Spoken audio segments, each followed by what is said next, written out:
Leslie Calvin. Les Brown is an American motivational speaker. He is a leading authority on topics such as self-help, motivation, personal development, and raising self-esteem. This is what makes him the greatest motivational speaker on earth. In this video, Les Brown speaks about how to make your mark in life, how to grow and become your best and be happy in life. Each person is different, uncommon, and special compared to others. The skills is to find the inner you.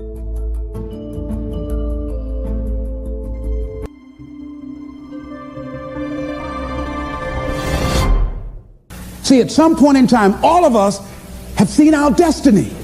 I was 6 years old, a man by the name of Reverend Ed Graham, a Mount Zion Baptist Church in Miami. I was 6 years old, right before Christmas. My mother was ill. We had no food in the house. And this tall, strapping man around 6'1" came to the door with a food basket in his hand. And he says, "Hello, is this the Brown family?" My mother said, "Yes. I understand that you have 2 sons and a daughter and that you have no food." "Yes, I'm from Mount Zion Baptist Church, and around Christmas time we pass out food baskets to needy families. Take the basket in behalf of the church and have a nice Christmas." And when he walked out, I said, "Oh boy, I'd like to be like that man." And I went to his church and I used to watch him speak, and tall and powerful and dynamic speaker, such eloquence. One of his favorite people was the poet Kipling, who wrote, "If you can keep your head when all about you are losing theirs and blaming it on you." What eloquence he had. And I said, "Oh, I would hunch Wesley." I said, "Wesley, I'd like to be like Reverend Graham. Boy, he's powerful." A friend of mine, Mildred Singleton, my former fiancée, she was with a school outing.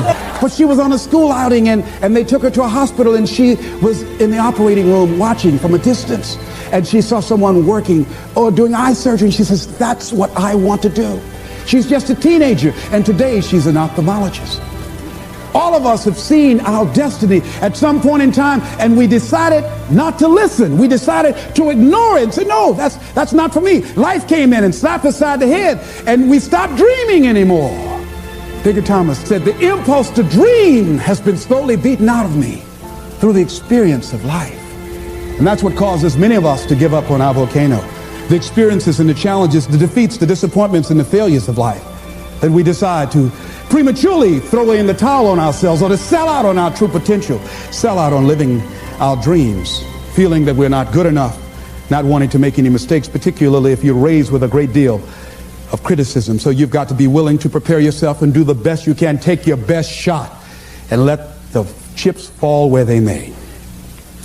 And so as you begin to look at people become afraid of success because they feel they're not good enough, they can't handle it, the responsibility is too big. I've been there.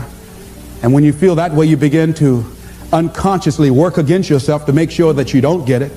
You begin to sabotage your own potential in a variety of ways, through procrastinating, through not taking care of business, not giving reports on time, not spending your time wisely, squandering your time looking at a lot of idle television, or spend all your time lamenting and complaining about how bad things are, using your energy negatively rather than positively, complaining rather than producing.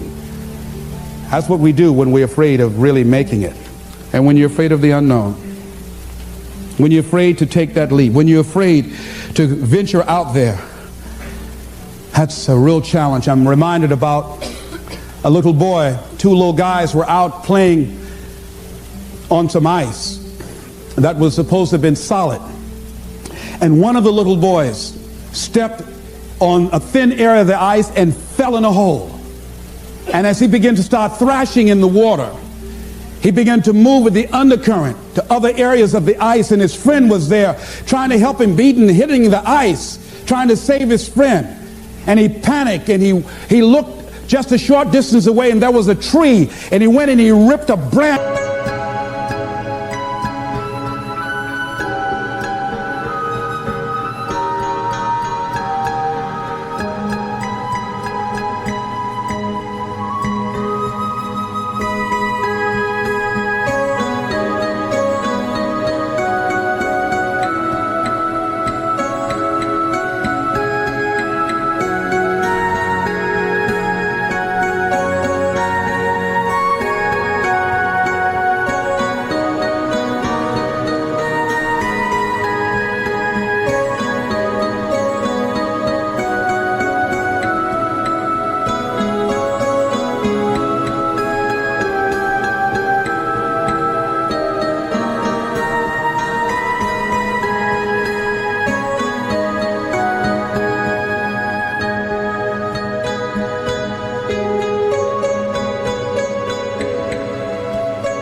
off, and he came back trying to get his buddy out, and he just took the best he could and started scraping around the ice to make a circle. And when he did, he started beating on it and beating on it, and there all of a sudden the ice began to crumble, and he was able to pull his friend out to safety.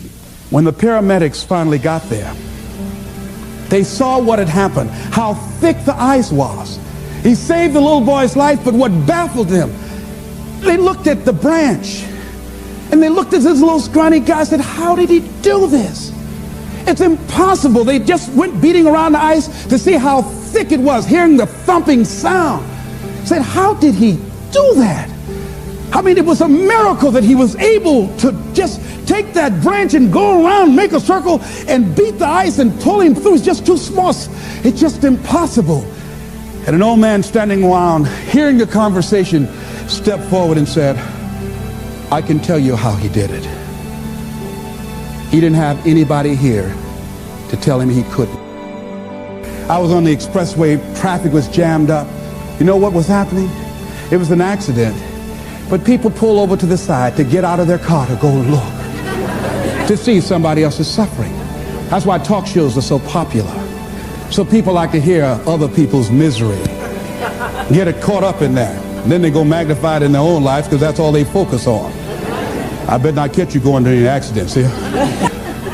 Bob Boyd went to conquer his volcano like that gentleman who decided it doesn't matter how many times I fail. I'm going to courageously pursue it. I don't care what people say. I don't care what they think. This is something that I want that gives my life meaning and value. You got a volcano like that in you somewhere. There's something. So you want to courageously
hold on to your dream and not lose enthusiasm. See, Bob has not internalized failure.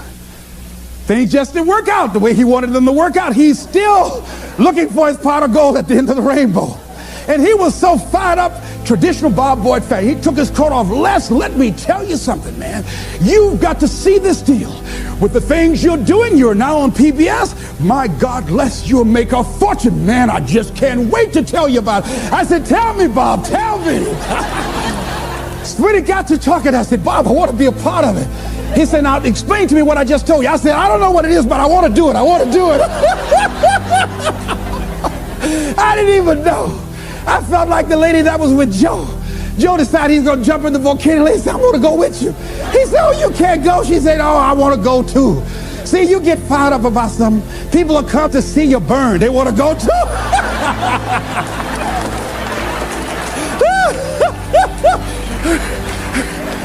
So I like the fact that Bob has not lost his fire. Bob is still hungry Bob still sees his dream. Bob is still searching for a way to make it happen. He doesn't care about people talking about it. Man, he's never kept a job. Guy's had 15 or 20 different jobs, all these business deals. Bob has turned a deaf ear to that. You know, that's what you got to do if you want to conquer your volcano. A guy in Los Angeles, all over the front page of the newspaper, he just passed the bar after taking it 48 times.